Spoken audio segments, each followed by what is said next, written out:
나만이 걸어온 그 길. 글 정명석, 사진 스타사진국, 편집 주홍빛, 발행인 유혜경, 디자인 주혜선, 발행처 도서명문, 그림 정화정, 발행일 2021년 6월 1일.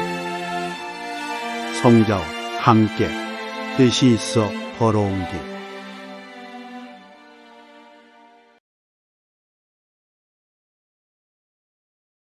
이 산기도 때 받은 묵시, 박치기 왕. 세상을 피해서 살려고 조용한 산속으로 들어가. 나는 과거에 나를 알아주는 자도 없고 세상은 너무 복잡하여 번민 가운데 삶의 의욕이 없었다. 또 소망을 걸 만한 것도 없고 누구 하나 나를 반겨주는 자도 없고 집도 가난하여 들어가고 싶지도 않은 데다 형제들도 나를 무시했고 교회에 나가면 교인들도 나를 알아주기는커녕 반대하였다. 내 인생을 해결해주는 자는 그 누구도 없었다. 아무도 나에게 소망을 주지 못했고 보람된 삶을 주지 못했다. 사랑하는 사람도 없었다. 그래서 나는 희망과 소망이라고는 하나도 없으니 차라리 조용한 산속에 처박혀 명상하며 세상을 피해서 살자. 이 누더기 옷의 못생긴 모습을 세상 어디에다 내놓고 살랴. 또 누구의 도움을 받고 살랴. 산에서 마음이나 편하게 살자. 했다. 하나님을 믿으니 산에서 살아도 승려가 되어서는 안 되겠기에 절이나 미신을 섬기는 거처지에 사는 것은 금물이었다. 또 그들도 예수 믿는 사람이 오는 것을 꺼려할 테니까 아예 추운 겨울에도 그런 집에 안 들어갔다. 그때 나는 하나님이 자기 사랑하는 자가 남의 품에 안기거나 남의 품에서 자는 것을 싫어하심을 더욱 깨달았다. 대둔산의 정기를 받아라. 대둔산에 올라 살이 에이는 듯 추운 겨울밤을 새워 몸부림치며 지내고 나면 아침 태양이 동쪽에 힘차게 솟음을 보게 된다. 그러면 환희와 이상에 사로잡히곤 했다. 저 태양같이 나도 인생을 살아야 될 텐데 무얼 하여야 그렇게 살 수가 있을까? 저 완전한 태양, 뜨거운 태양, 고장 나지도 않고 헌 것도 되지 않는 태양, 매일 새롭게 변화무쌍한 태양, 나도 태양 같은 인생이 되게 주옵소서 하며 하나님께 기도했다. 그리고 나도 어두운 세상 살 동안 햇빛 되게 하소서 하고 찬송을 부르면 눈물이 한없이 쏟아졌다. 그때 가식 없는 나의 기도를 하나님이 들어주셨다는 응답을 영감의 음성으로 받게 되었다.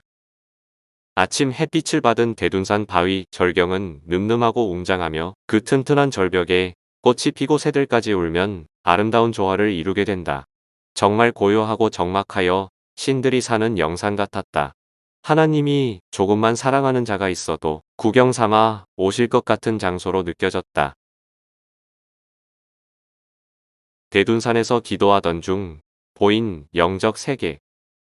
한 번은 깊은 경지에 빠져 기도를 하게 되었는데 대둔산에서 세계적인 대회가 열리고 있는 영적 광경이 보였다.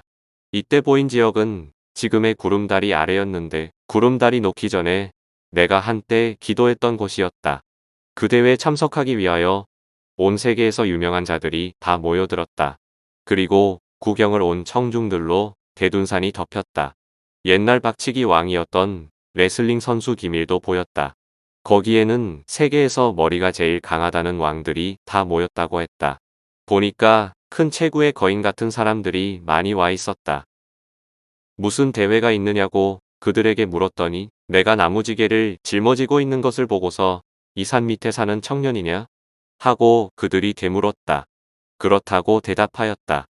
그러자 세계의 박치기 왕을 뽑기 위해 대회를 하는데 최종에는 철판을 깨는 것으로 가름한다고 했다. 그 사람의 말을 듣고 보니 큰 합판만한 넓이에 아주 두꺼운 철판이 하나 보였다.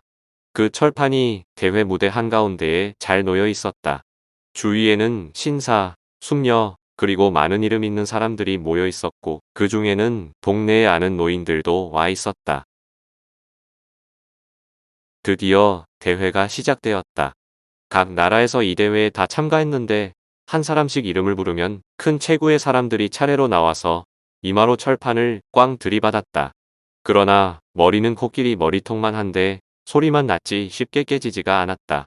다른 사람이 또 나와서 이마로 받았으나 얼마나 아픈지 죽을 것만 같다는 인상을 쓰고 옆에 쓰러졌다.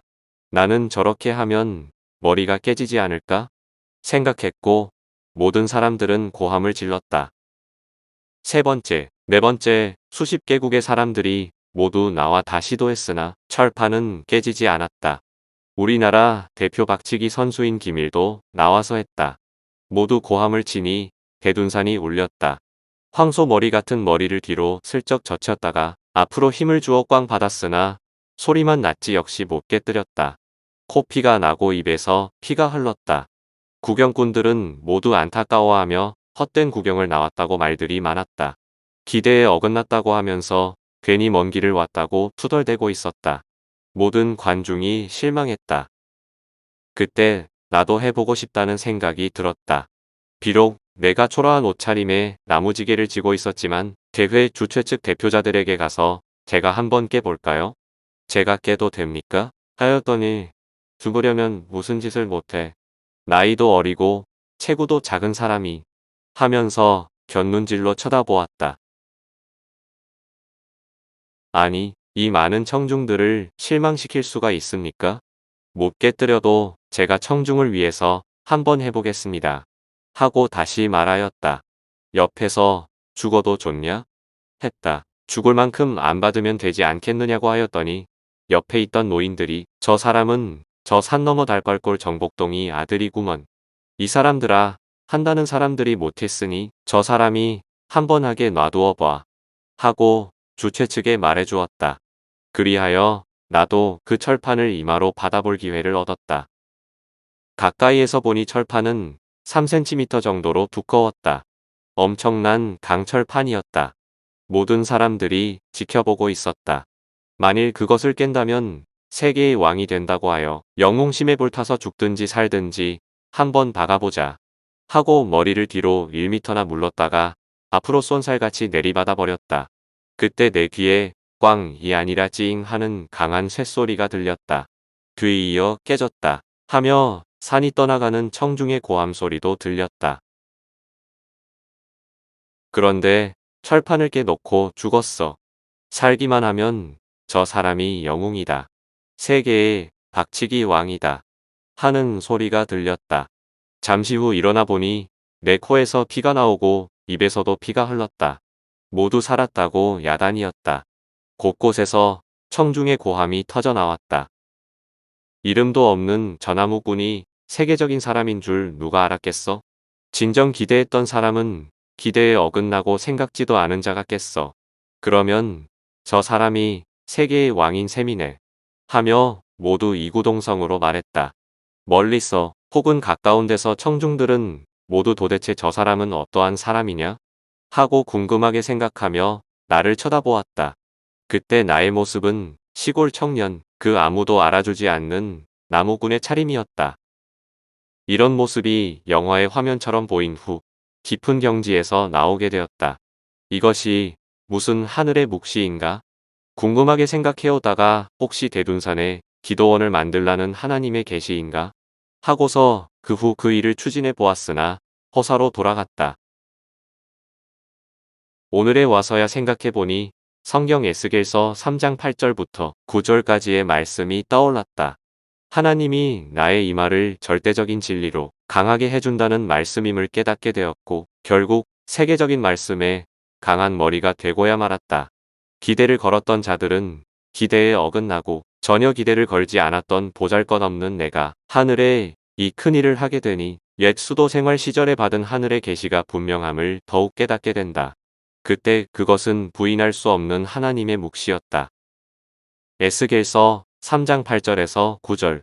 내가 그들의 얼굴을 대하도록 내 얼굴을 굳게 하였고 그들의 이마를 대하도록 내 이마를 굳게 하였으되 내 이마로 화석보다 굳은 금강석 같이 하였으니 그들이 비록 패역한 족속이라도 두려워 말며 그 얼굴을 무서워 말라 하시고